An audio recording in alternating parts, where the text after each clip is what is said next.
गाव भादाव, माणगावपासून 1 किलोमीटर आणि गोवा हायवेपासून 500 मीटरवर 34 गुंठ्याचा प्लॉट आहे. रोड टच एकदम.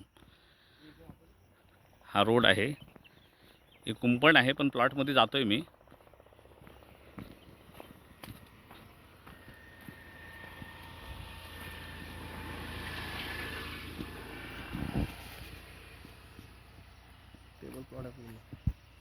पूर्ण टेबल पीस आहे. फ्रंटेज पण खूप मोठा आहे.